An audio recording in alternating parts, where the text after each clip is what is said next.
You're welcome to The Gavel. I'm Linda Kibe. The federal government is not considering severing ties with South Africa. Now, this may come as a surprise to some Nigerians who want stronger measures to be taken against the South African government for the attacks on Nigerians in their country.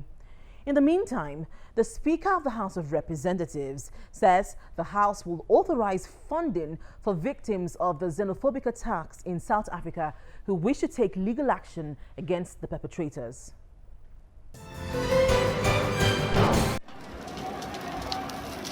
The attack on Nigerians and other foreign nationals in South Africa has dominated the news and even social media platforms in the last 1 week. Before the explosion of anger in Nigeria over the attack on Nigerians in South Africa, there had been reports of killings and harassment of Nigerians also in that country.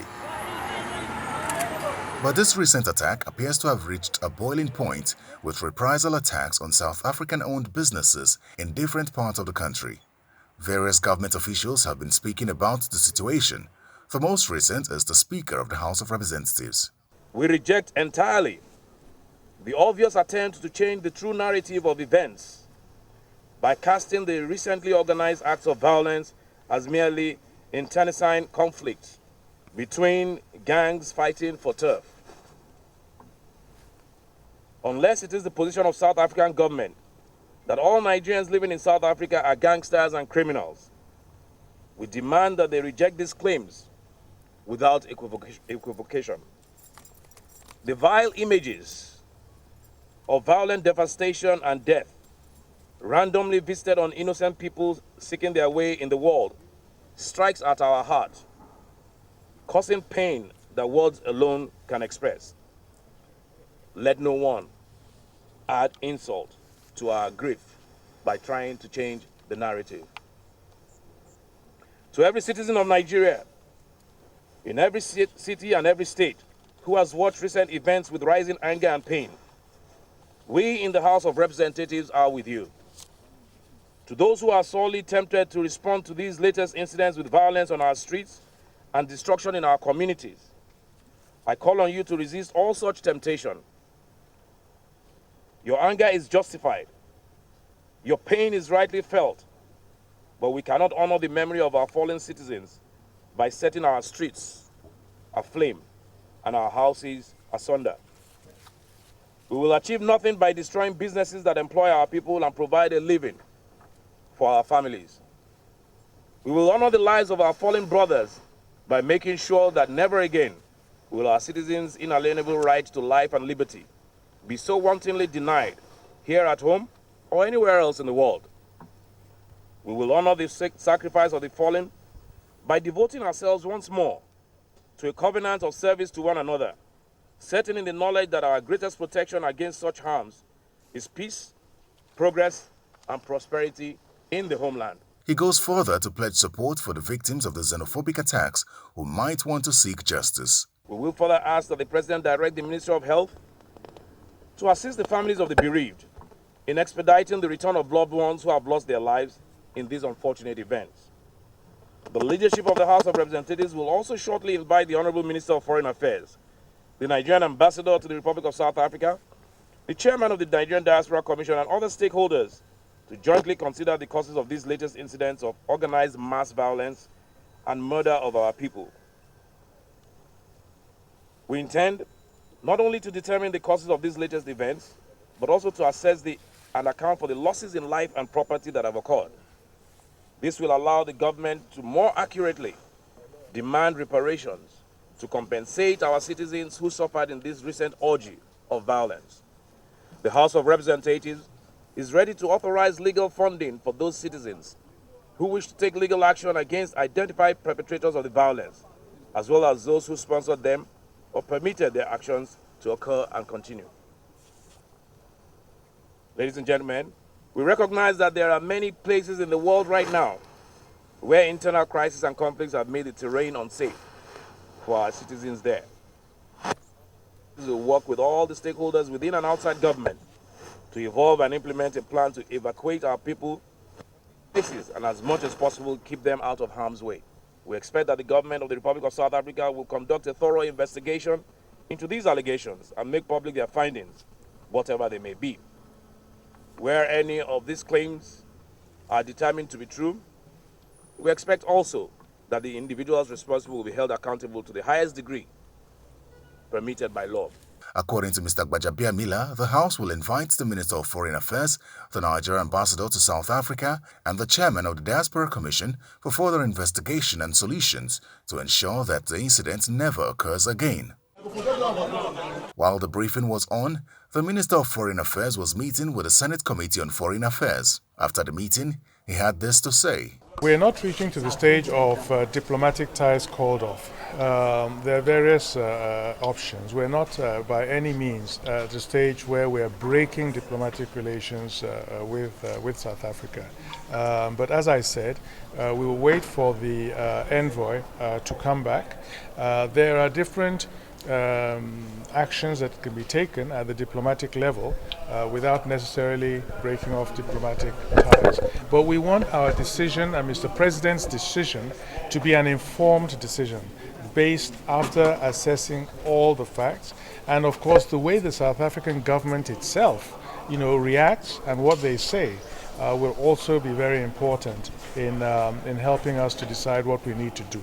We know for a fact that no Nigerian life has been lost, so we're extremely concerned now to ensure that there will be adequate compensation for the property that has been lost and damaged. And we know that a private Nigerian airline is putting a plane at the disposal of those Nigerians that wish to take the opportunity to leave South Africa, but it's totally voluntary. And but we are particularly determined that this crisis should not recur. It's been happening for far too long. It's become, almost endemic. And so with the distinguished senators, we were looking at some of the options that we have to ensure that this will be the last time that we will ever be meeting to be talking about Nigerians attacked in South Africa and to take definitive measures. But we want to do that and start doing that once we have all the facts available, and then we will take the necessary measures. The entire country now awaits the return of the envoy sent by President Muhammadu Buhari to South Africa, which will inform his final decision on the matter when he addresses the nation as promised. We spoke with a member of the House of Representatives, Mr. Dachung Bagos, on the attacks of Nigerians in South Africa.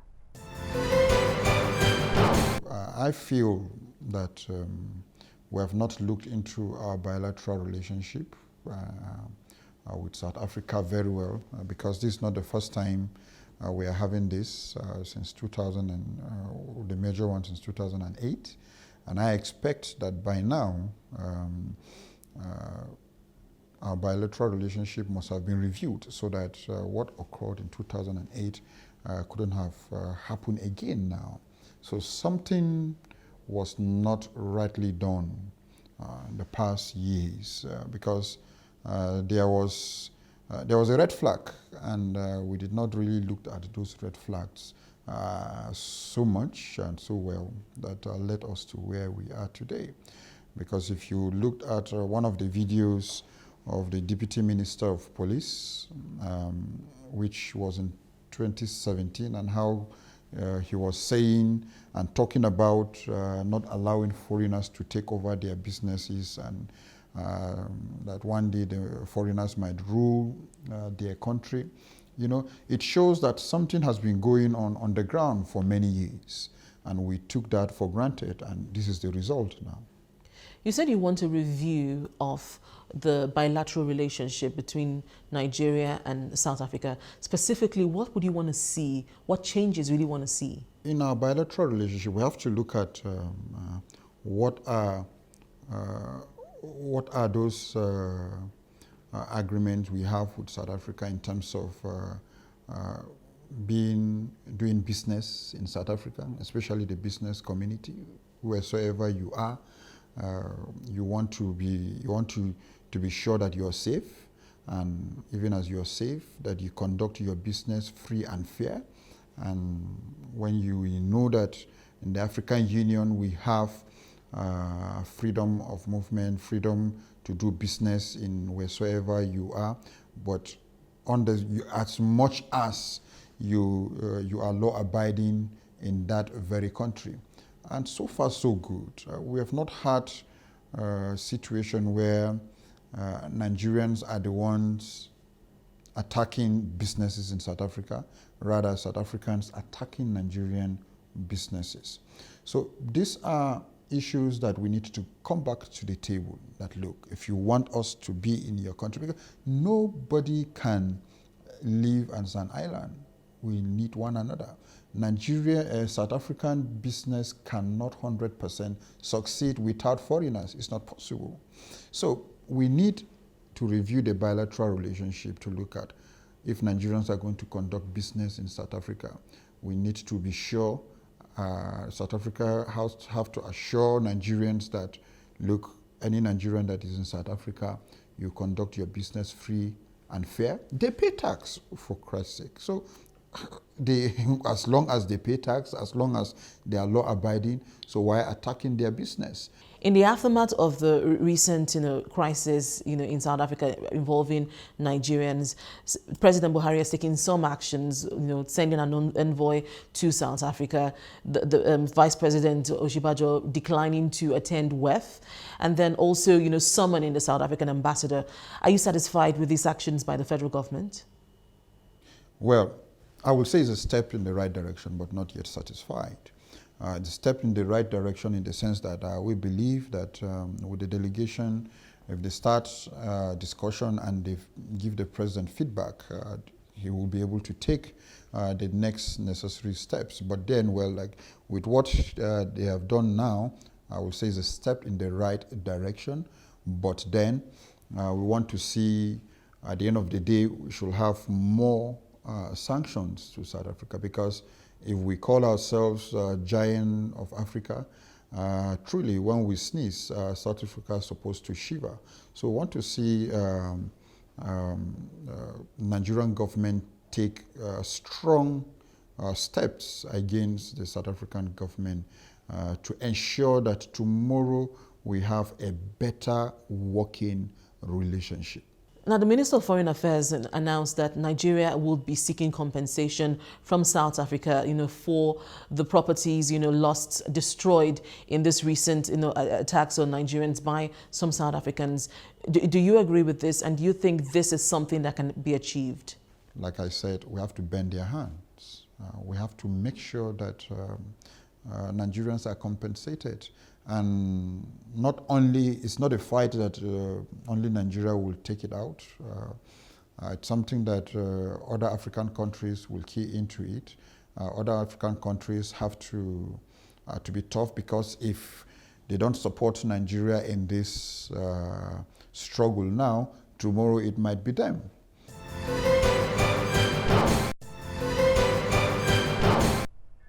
You're welcome back to The Gavel. It's getting to that time of the year when President Buhari will be submitting the 2020 budget to the National Assembly.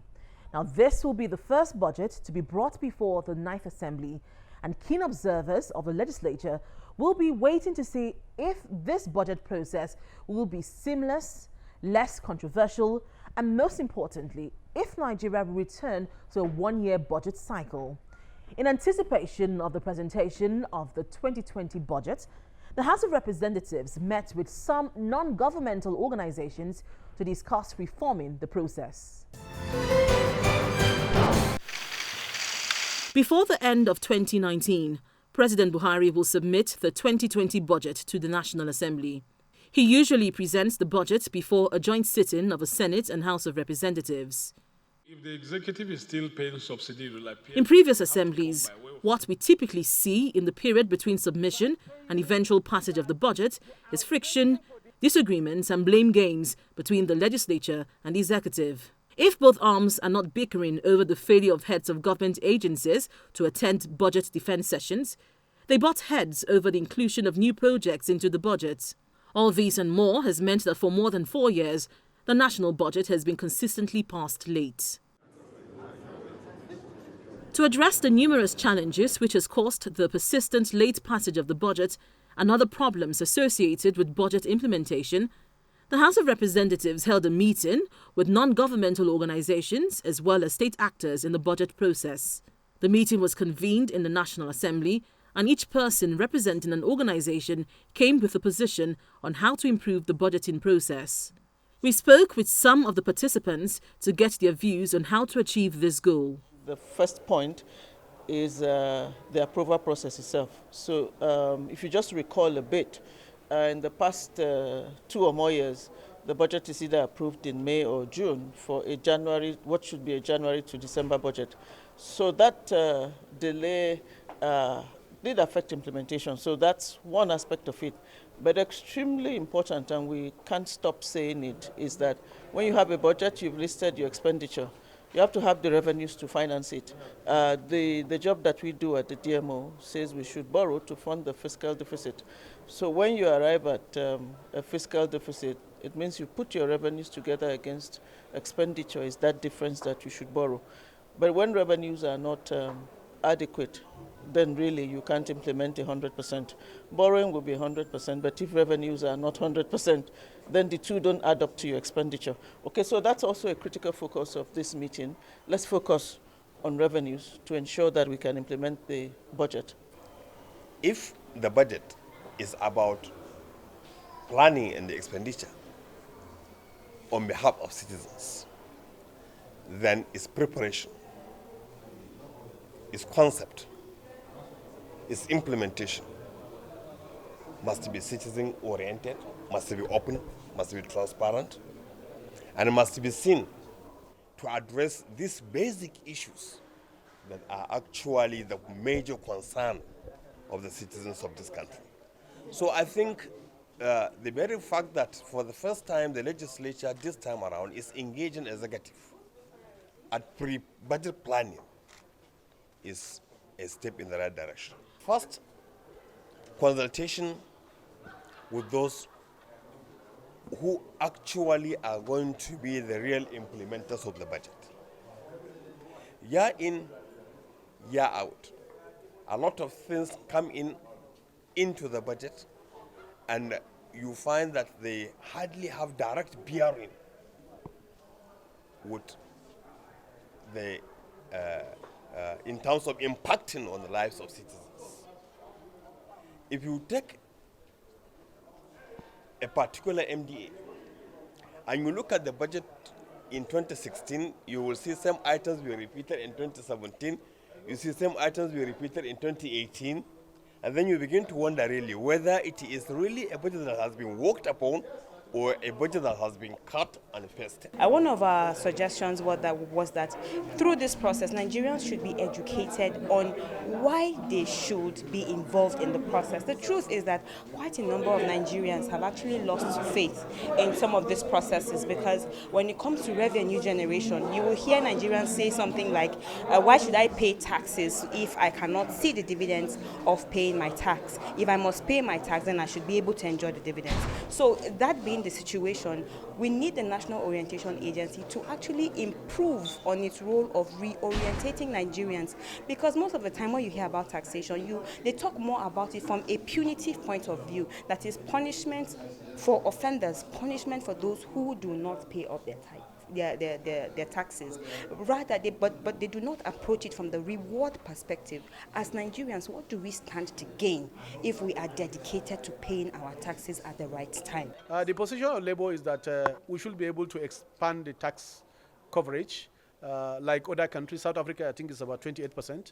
We have other countries in Africa about 18%. I think our own conservatively is between 4 and 7%, which we need to actually expand the coverage. But we don't want those that are already paying tax to be overburdened, especially workers. Workers pay what you call pay as you earn, and our position is that they should not continue to be overburdened. They are paying the appropriate tax. So let's look at those other more than 80% that are not paying. Let us bring them into the tax net, and then it will assist in the process of addressing this very important challenge. However, the acting chairman of the Fiscal Responsibility Commission believes that amending the enabling law setting up the commission would help to reform the budget process. there are various lacunas in the Act to start with. First and foremost, an Act that provides for offenses without providing punishment is just like not having teeth. The only strategy, the most strategy we've been doing using in enforcement is naming and shaming, and also consistent efforts and public enlightenment. Why don't you provide for punishment for anybody who violates the Act? For instance, if the Act says an officer should submit a particular document at a particular time, what is the failure for failing to do it? Is there any reprimand? Can that stop him from being reappointed if he serves out his tenure? Okay, assuming that there is non-remittance, what does the chief executive suffer of that agency? Or if there's duplication, like in some cases, there is this different accounting system that most revenue agencies employ. What is the offense? There's no offense, and they are aware. So we must do a lot to strengthen the Act. The House of Representatives organized some oversight visits during the week.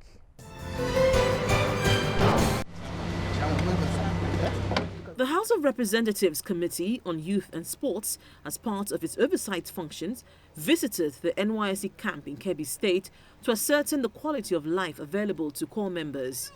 The committee received a guard of honor mounted by the corps members and were taken round the camp. The chairman of the committee expressed satisfaction with the state of the camp, but calls for more improvement. The roundabout aspects of the NYC camp here is very commendable. Right away from the gate, right away from the personnel, the management, then even the corps themselves. We can see that excitement, we can see the radiance, and we can see that pleasurably that there is a kind of a symbiotic relationship between the staff and the corps members who are the subject matter. To improve on what you have on ground. Still on oversight functions, the House of Representatives Ad Hoc Committee, which is investigating abandoned projects in the Ministry of Communication, met with the minister recently. The minister blamed the abandoned projects in his ministry on the lack of communication among members under the ministry. The minister also reiterated the federal government's directive to all government agencies who want to carry out information technology projects to seek the approval of the National Information Technology Development Agency to avoid duplication of projects. MDS should clear their project with the regulatory body of IT in Nigeria, that is NIDA. So the reason behind doing this is to encourage them and to provide an avenue where all projects will be harmonized and duplication will be avoided, including in intervention. Because sometimes you can see one federal government agency is building an IT hub in an institution, another one will come and build the same thing in the same institution. So when there is no consultation, no harmonization, and no integration, and all agencies are operating in silos, then duplication of projects is inevitable. Because if we are to come together and harmonize the projects, then definitely the issue of even abandoning the project may not come up. We can only demarcate responsibilities and know what to do. Because of this, I think the committee has a role to play in that regard and make sure that there is harmonization in IT projects. And as legislators, I believe your directives and your oversight functions will play a significant role in curtailing that lack of preference. Now this is where we call it a day on this week's edition of The Gavel. If you have any views on any of the issues discussed, please email us on thegavel@channelstv.com. Thank you for staying with us and see you again next week.